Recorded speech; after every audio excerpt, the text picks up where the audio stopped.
Yeah, this doesn't look as good as I thought it would. So today, since all of my favorite builds in Elden Ring involve pure spellcasting and no weapons, I want to go over all the new casting tools I found in Shadow of the Erdtree. Now, I think this is all of them, but Elden Ring is notorious for having extremely convoluted and hidden things everywhere, so it's entirely possible I missed something. But before I go forward, minor spoiler warning for the names of casting tools. I won't be looking at any detailed item descriptions or anything like that, but just very minor spoilers for the names of these casting tools. First up, there are two new sacred seals, the Dryleaf Seal and the Fire Knight Seal. In terms of incantation scaling, they both have exactly 316 at the soft cap of 80 faith. In comparison, the Erdtree Seal from the base game is notably stronger at 353 incantation scaling with 80 faith. In a nutshell, this means the Erdtree Seal is still just objectively the best sacred seal for damaging incantations. However, the Dryleaf Seal and the Fire Knight Seal both have passive effects, much like the other casting tools. Even if held in the offhand, these seals boost the power of Mikola-related spells and Mesmer-related spells, respectively. Now, these bonuses perform identically to similar bonuses from like the Gravelstone Seal or the Giant Seal, carrying Glintstone Staff, all those things. So as a supplementary tool to cast spells, they can add a great chunk of damage to several new spells in the DLC, but the Erdtree Seal still kind of stands alone when it comes to pure damage scaling.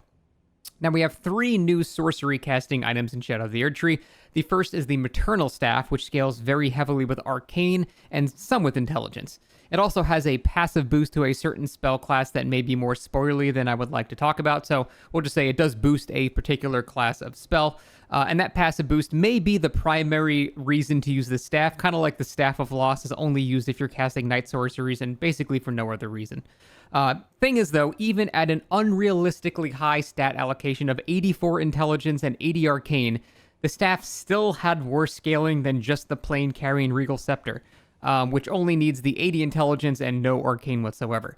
There's seemingly no reason to ever use this as a primary casting tool when the Carrying Regal Scepter exists, except if your build doesn't have that much Intelligence and relies mostly on Arcane, which is frankly a very weird combination of stats and won't let you really cast that many sorceries, so I'm not really sure what kind of build you would even want to rock with that. Next, we have the Carrying Sorcery Sword, which, as it sounds, is finally a casting weapon in Elden Ring, kind of like the Blue Flame or the Immolation Tinder from previous games. Problem is, though, it's just terrible. It's completely and utterly terrible. Even with 80 Intelligence, the soft cap, the spells I cast with this weapon did damage equivalent to basically a starting astrologer with a meteor staff, so extremely bad.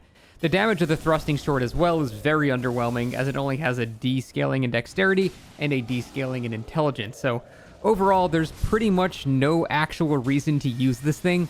If you want a close, fast weapon for a caster, Carrion Slicer on a staff outdamages and outspeeds this by a vast amount, rendering the entire weapon pretty much pointless.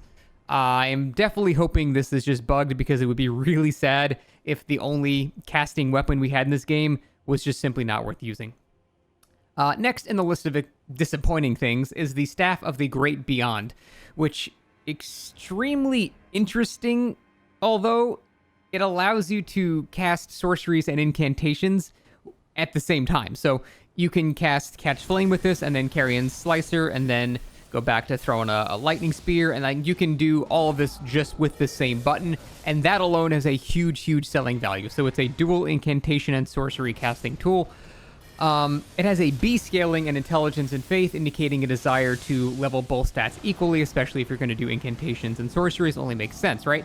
However, if you compare it to the Prince of Death Staff, which is another intelligence and faith scaling staff, the staff is just terrible in terms of scaling.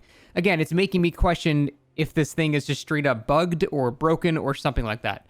For example, the Prince of Death Staff at 80 intelligence and 80 faith boosts the highest sorcery scaling in the entire game at 430. With the exact same stats, this staff, the Staff of the Great Beyond, has 143 scaling. Again, this is why I'm beginning to think these things are just bugged, because there's no way a 160 point stat investment staff with this thing, it still only has less damage than basically a starting astrologer staff. It makes no sense why it's so bad.